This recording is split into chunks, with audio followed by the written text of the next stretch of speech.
Keď mal náš rečník 20 rokov, v roku 2011, na norskom ostrove Utoja zažil teroristický útok. Priamo na ostrove vtedy zomrelo 69 ľudí, medzi nimi najmä tínedžeri. Tento zážitok ovplyvnil jeho ďalšie životné smerovanie a dnes je medzinárodne uznávaným odborníkom na boj proti radikalizácii a pomáha vytvárať bezpečné komunity. Kam môže viesť popieranie rozmanitosti a ako vytvárať priestor na dialog v rozdelenej spoločnosti a ako nájsť dôveru v ľudí a svet, ktorý sa nejaví vždy ako bezpečné miesto? O tom bude rozprávať. Keďže debata bude po anglicky, tak prejdem potom do angličtiny, ale v každom prípade toto je posledná možnosť pre vás dať otázku prostredníctvom slajda a na konci prezentácie tú jednu otázku, ktorú z toho vyberieme, položím. Takže teraz, now in English, please welcome on stage CEO Rebontulet and Khalifa Ihler Institute, Bjorn Ihler. Please, welcome him.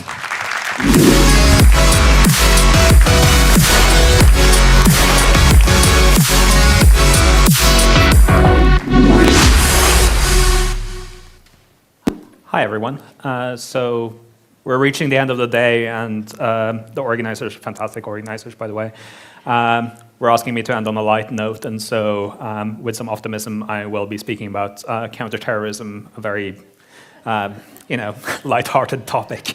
I think in many ways there's light in it. There's ways in which we can proceed with optimism, but in 2011, I myself found myself on this island behind me. That is Utøya Island in Norway, where the Labour Youth Party on the 22nd of July had their summer camp, and that was attacked by Anders Behring Breivik, a far-right extremist terrorist who wanted to attack the Labour Party and the Labour Youth Party because of what we stood for. Because we stood for a more inclusive society, a society in which people from all over the world, irrespective of their faith, their identity, their sexual orientation, etc., could come together and thrive.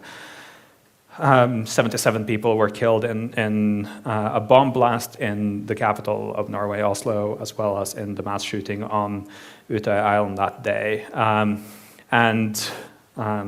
The loss of lives, so many friends, and the trauma and pain of living through that really changed me and has influenced my career, where now I work to try to prevent that from happening to anyone else.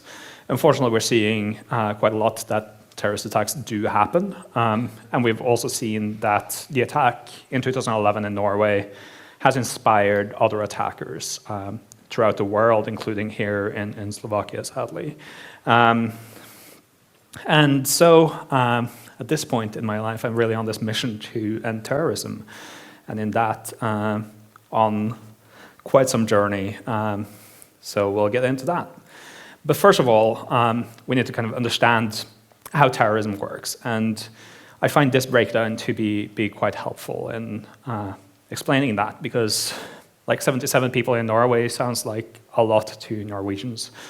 It was the most kind of devastating day after the Second World War in our history. But on the global scale, every year about 26,000 people die in terrorist attacks, which is far too many.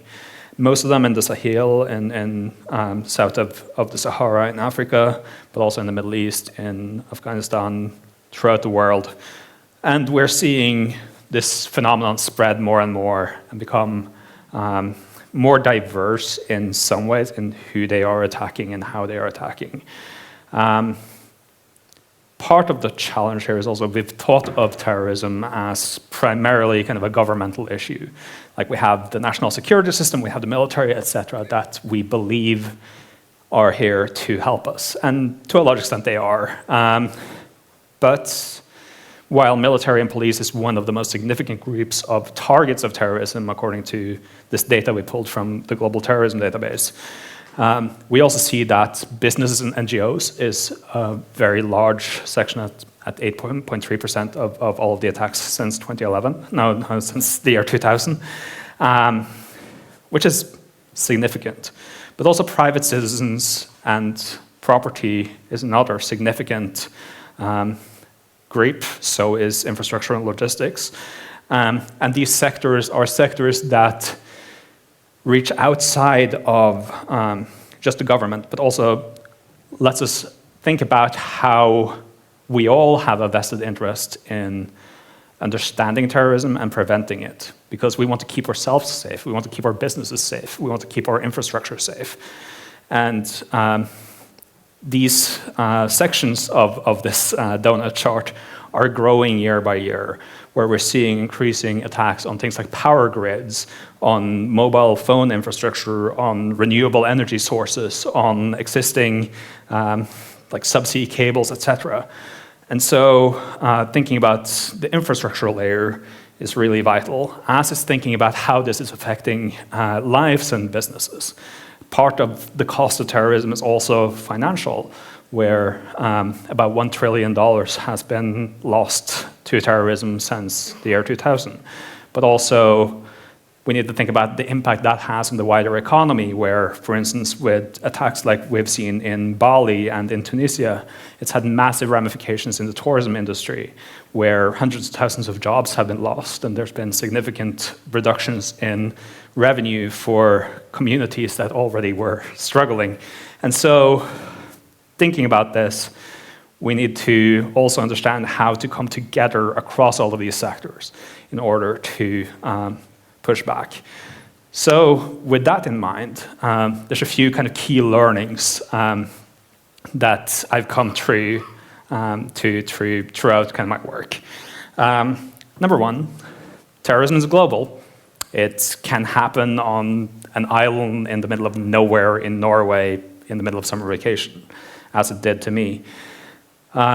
It can happen here, as it did a few years ago and was about to happen here again a few times since then, as well as with the assassination attempt this summer, etc. And so terrorism happens. It happens to us. It happens everywhere. And it's something we need to think about how to prevent everywhere. It also affects everyone. It doesn't just affect law enforcement and the military or government.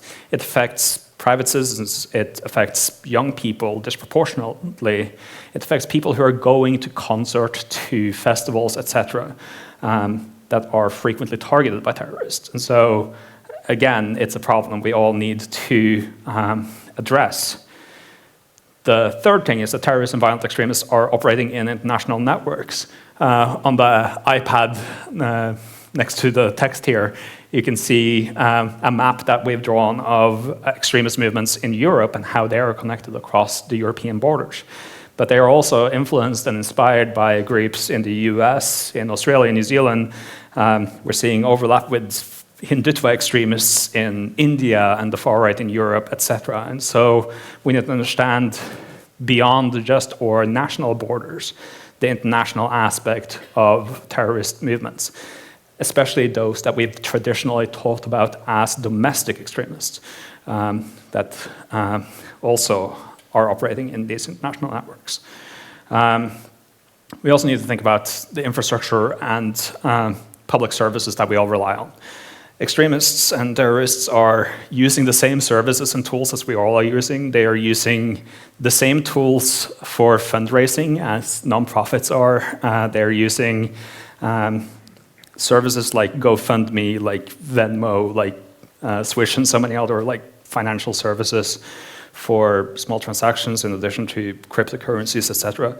They're also using social media, and they're using social media to recruit. They're using it to coordinate, and they're using it to spread fear and propaganda.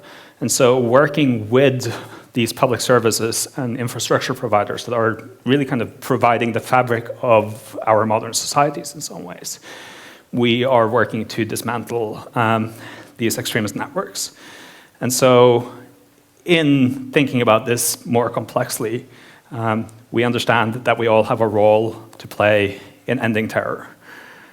However, it's not easy, guys. There's lots of challenges, and I've had the kind of fortunate ability to discuss these challenges and learn about them from a lot of people from a lot of places in the world. One of the challenges is the definition of the problem. We don't even agree on the language of like, what we mean when we're saying terrorism or violent extremism. One of my first engagements with this issue was working with the United Nations and trying to create a working group for young people who were tackling extremism and terrorism in their own societies. The UN alone at the time, this was 2015 or so, had more than 300 different definitions of terrorism and violent extremism internally. That number has increased since then. And the same goes for law enforcement, for national governments, etc., that all operate with different definitions. And so we're seeing this a lot also with law enforcement agencies that can't really collaborate within even one country because they don't understand the problem in a similar way. And so the definition of violent extremism and terrorism that I'm using and that my work has rested on since 2015 was as the violent denial of diversity. We're seeing that extremists, whether they are white supremacists, whether they are people who hate queer people, whether they are Islamic extremists, etc., they want to create homogenous societies. They want everyone to follow the same belief system, have the same identity, etc., and they're willing to use violence to enforce that. And so in that exists the violent denial of diversity. And so that's really kind of the fundamental problem that we are working to push back against. A second challenge is the lack of data. This has been kind of a recurring theme in all my work, but when you can't define the problem, you can't really find the data to, on the problem either.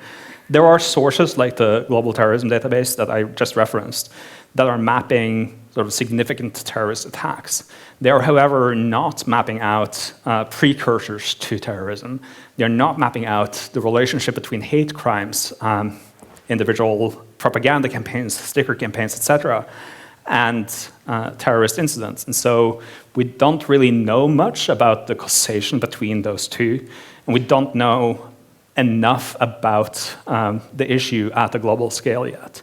And so a lot of my work these days is really working on the data problem and understanding not just the complexity of individual incidents that qualify within the metric as terrorist attacks, but also looking at the precursors to that, as well as the social structures that surround terrorist and extremist events.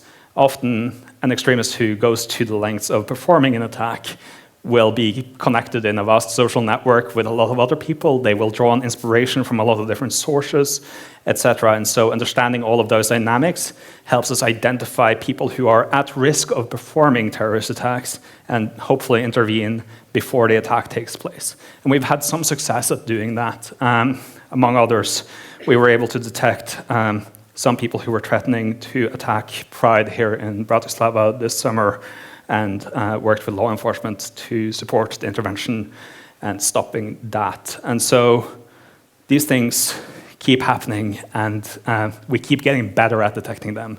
And that is really fortunate in that we're able to stop more and more of these attacks.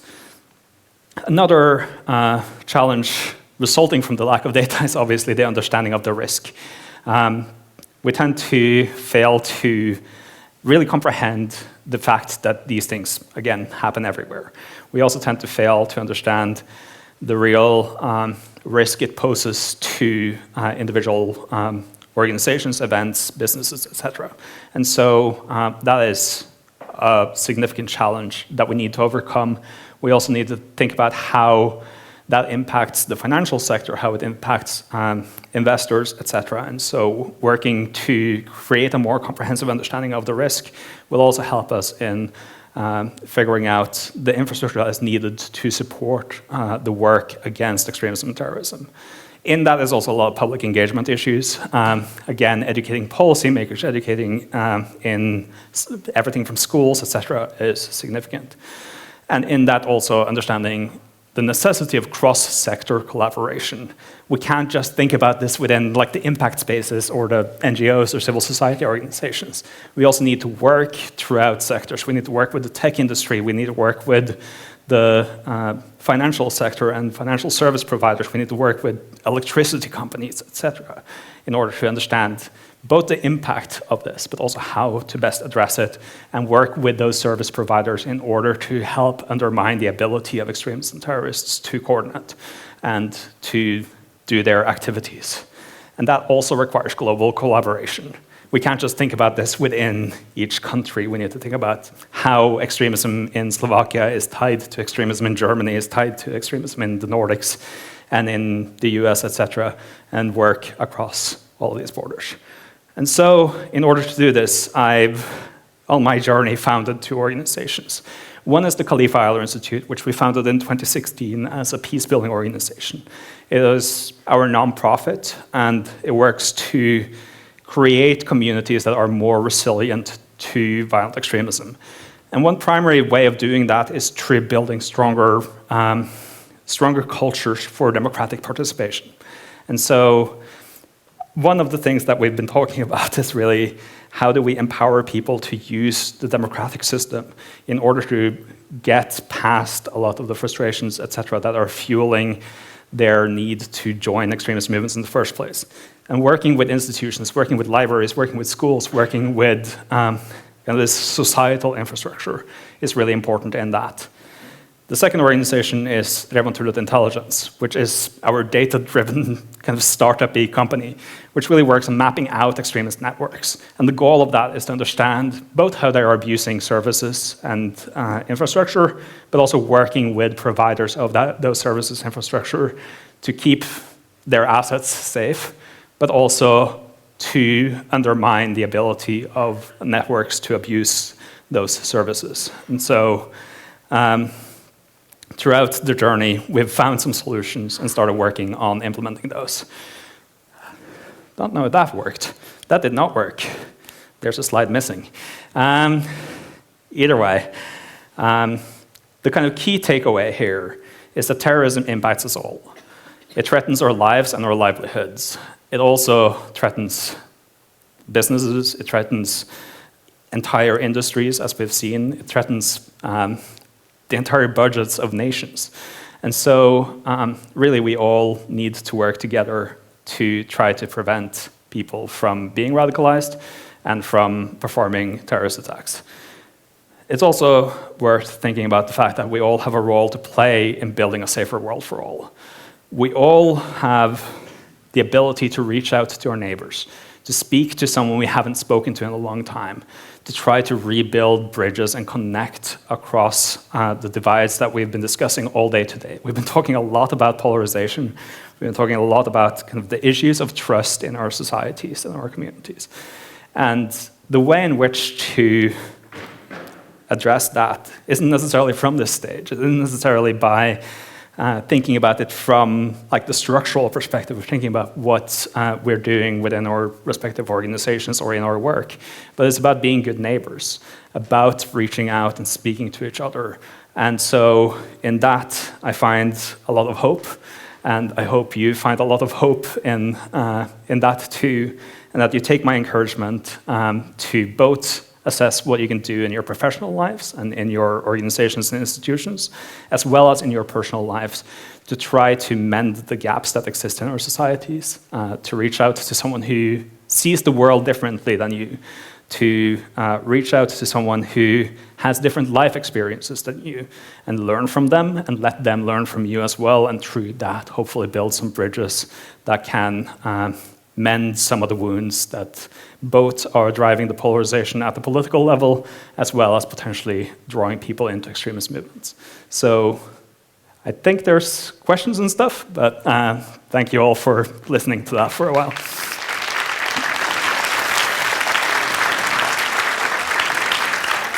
Bjorn, thank you very much. Well, we do have some questions, actually. Great. And we still have some time, so maybe I will give you like 2. All right.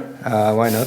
So the most popular one, based on the Norwegian experience after July 22nd, is that possible to transform trauma into something that is connecting society? If so, how can we do that? It's really hard to kind of generalize that, and I think like one thing we saw after the attack this summer here, with the assassination attempt, like that kind of didn't lead to a mass reaction of any sort. And we've seen similar things with things like the assassination attempts at Donald Trump, as was discussed earlier. In Norway, right after the terrorist attack, people really came together, and there was this big momentum for more openness, more democracy, etc., and like really upholding these values in our society. And then, first of all, it's really difficult to kind of institutionalize that before something happens, although like Norway has a culture for like a really cohesive culture in many ways. And so I think that was really helpful in that. But then also thinking about it now, like more than 10 years later, a lot of that was nice in the moment, but then kind of fell apart immediately after. And so from a societal level, I think it's really hard to maintain that momentum and really think about how to build that resilience within our societies. But at the personal level or within like small clusters and networks and civil society organizations, etc., I think there's a great potential for thinking about how these things happen and then learning from that and building more resilience at the societal level kind of through what we learn from that, but also really find strength in building life again after events like that. And so like for me personally, it's been transformative in trying to kind of restore myself and gain strength as well in the resilience and in the fight back to some extent against terrorism. Can you illustrate how countering terrorism looks like in your practice on a specific example? So there's several specific examples. The one I referenced earlier with like the potential attack on Pride here this summer, we had someone in our network through wanted to reach out and alert us to the fact that there were some threats here. And then we conducted an investigation. Then we reached out to people here as well as at Europol and delivered that information, and law enforcement intervened. And so in that there was a collaboration between like individual activists, a company, civil society groups, and law enforcement to intervene and prevent an actual attack.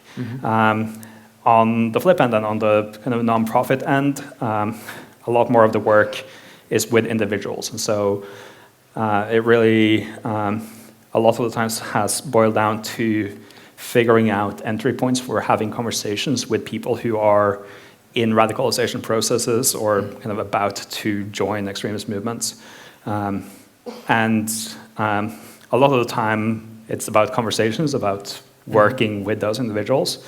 And the primary kind of factor we're seeing is important in those interventions is really about recognizing the humanity almost of people who are ingrained in some of these movements and seeing their value and letting them know that we see their value as humans from kind of a more normal society perspective as well.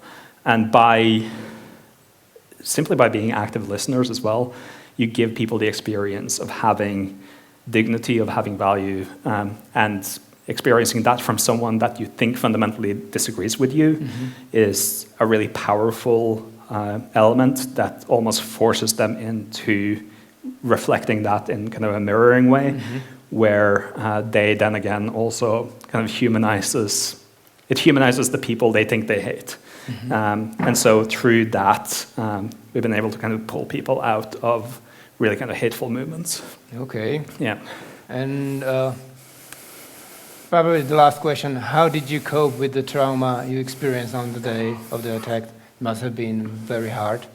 It was very hard. I mean, there's a TED Talk from 2017 that I gave here in Bratislava that's worth watching that goes into more detail on the attack itself, and a lot of it was gruesome.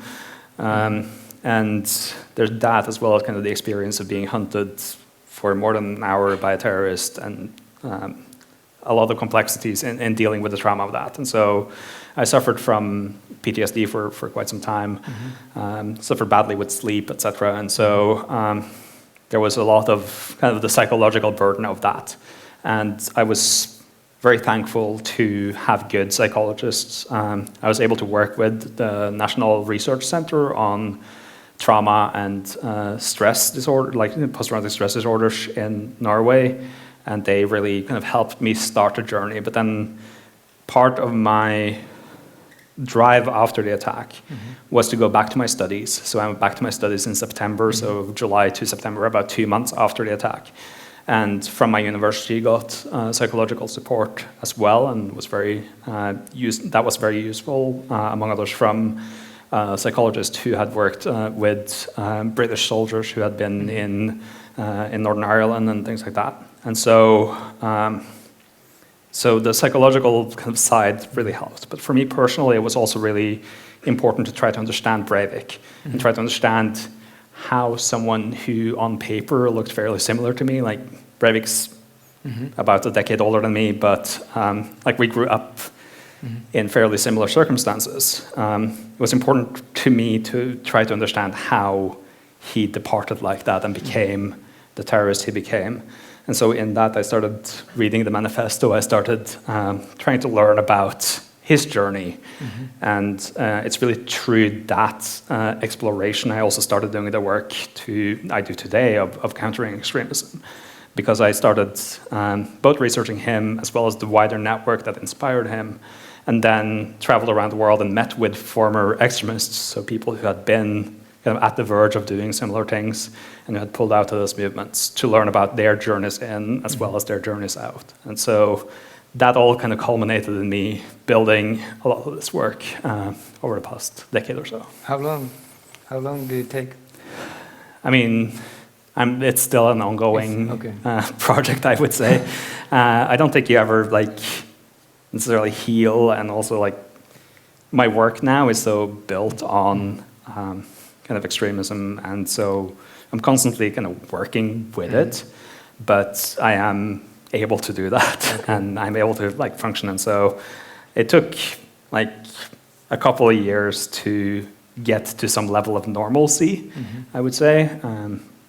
But at this point, I feel healthier about it, and I'm able to function without having symptoms of stress disorder and all of that. And so I don't know, a few years, long journey. Thank you very much. Thank you, everyone. Bjorn, thank you, Bjorn Ihler. Thank you for your time. Thank you. Speaking with us.